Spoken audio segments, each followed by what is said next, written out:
Hey, it's another week, another recipe, and today we are celebrating a channel milestone with wartime bread and butter pudding that could have been considered an extravagance during this rationing time. Come join me in the kitchen.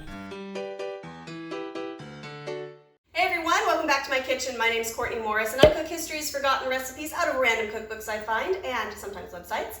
And today, we have kind of a celebratory recipe because over the weekend, this channel has hit a little over 300 subscribers, which in my brain is really pretty cool. So I thank you for the support. If you are new here, I hope you enjoy this experiment, and if you're coming back for more, as always, from the bottom of my heart, I thank you so much. All right, so we're headed back to Marguerite Patton's Victory Cookbook, a compilation of wartime recipes, and I was trying to figure out what would be a good recipe to do a small celebration with, and I found bread and butter pudding, which in my American brain doesn't go together because pudding in America is custard, not dessert. It's not an all-encompassing term. But I was reading the captions that she had put in this, and it said the celebrations for VE and VJ days, which means victory in Europe and victory over Japan in 1945, may have well been the time when the farmer's wife or whoever did the cooking at the farm would decide to make a real bread and butter pudding with real butter and shell eggs. Because remember, all of that was rationed back then and you really didn't have a whole lot of it.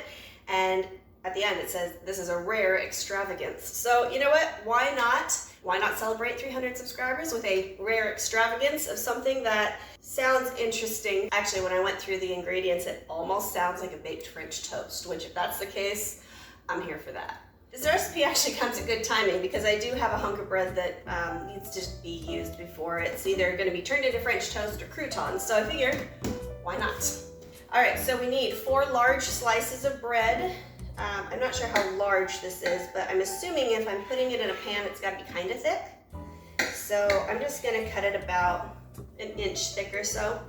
Okay, so I guess I'll put this to the side in case I need more, but it did say 4 large slices, and it says approximately 2 ounces of butter. All right, so it says spread the bread with the butter, so I guess I need to kind of melt that a little bit. Look, I didn't melt it this time. If you've watched any of my other videos that involve butter, I cannot not melt my butter. It's just a thing. But this must be a celebratory miracle because now it's spreadable, and it's what the recipe says it's supposed to be. So it says to spread the bread with the butter and then cut it into neat squares. It doesn't say on both sides. I'm just going to butter the one side because it doesn't make really a lot of sense if I do both, I guess. That is a pretty good amount of butter, holy moly. Cut into neat squares and put into a 2-pint pie dish. Okay, so I just read pie dish. How do you know if it's a 2-pint pie dish or not? This says 9 by, let's see, it says 9.5 inch. Well, we'll just use it because my other ones are really shallow, and for what I'm seeing here, I don't think it'll hold. So we'll just make little bread and butter petit fours. Although this is really, I'm sorry I had to. We're gonna be lucky if we get any of this in the dish. That is so good. That's one of my all-time favorites, is just bread and butter. It doesn't specify to put it butter side down so things don't stick, so we'll just, this is kind of giving me baked French toast vibes, but I'm kind of excited about this. Okay, well I'm kind of glad I used this pie dish because kind of having to squish this in here, I actually might have to eat some of these just to make it fit. Which leads me to believe that either I cut my bread too thick or this is not a 2-pint pie dish. I don't have any more room. Oh well. Okay, so then we have 75 grams of sultanas, and I never have sultanas, but I do have the regular dark raisins, which I know they lend a more strong flavor, whereas the sultanas is more of a light, sweet flavor, but this is what I got.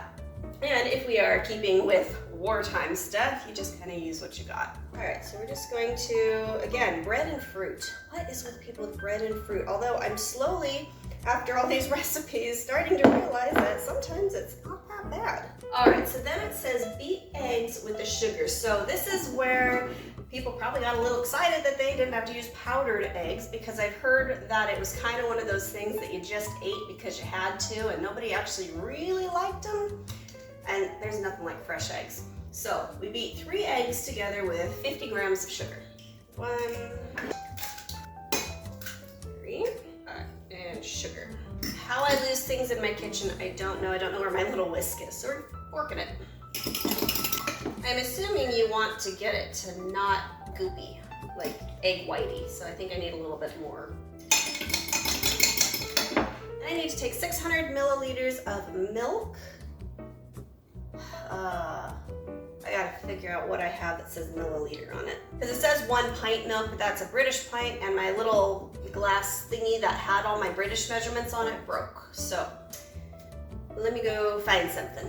Okay, I am a dork. This goes to 500 milliliters. So we're gonna move this to something else. So this I don't really understand. I have to warm the milk up and then pour it over the beaten eggs and then strain it over the bread and butter, but it doesn't say to mix this. And I guess it's not hot enough to scramble it. So, all right, pouring over beaten egg. I guess it mixes itself, kinda. Oh, now I have to strain it over this, but I have no pour spout. I didn't make a mess. I'm gonna go out on a limb and say this is what you do. Maybe not baked French toast. Maybe more of like a bread quiche. For the topping, sprinkling of sugar and a little ground or grated nutmeg. So sprinkle this, which is gonna tell me that it's probably gonna have a little bit of a caramelized crispy crust, which would be kind of cool. And maybe I'm going a little overboard on the sugar. Maybe. Didn't say how much a sprinkling was. And some nutmeg. I'm super happy to see some sort of warm spice with this, because so many of my videos have had nothing except nothing. There's been no spice, no seasoning, no nothing. So I'm very thrilled that there might be some flavor to this aside from wet bread and raisins. Okay, so now we need to cook it at 300 degrees Fahrenheit, 150 degrees Celsius, and bake it for an hour until firm. It does say that if you want a very crisp brown crust, to up the temperature 350 degrees Fahrenheit for the last 5 to 8 minutes, and I think I might do that. I do like a good crisp crust. So I'm gonna go stick this in the oven and report back when it's done. Check this out. It is starting to puff. That's actually looking pretty good. It's not done yet. Still got a half hour left, but dang. All right, I have never been so excited to eat wet bread. This looks so good. It really does. And I did do their tip of turning up the heat at the end to create kind of a caramelized crust, and it did that. It's set up well. It bounces. I mean, I'm trying to get this through my head because it reminds me of a quiche, but there's not enough eggs for a quiche. There's a lot more milk in it, but enough egg for it to set up. It also still reminds me of a French toast. Let's try this. I'm trying to figure out and decipher in my head a good guess of what this is going to taste like.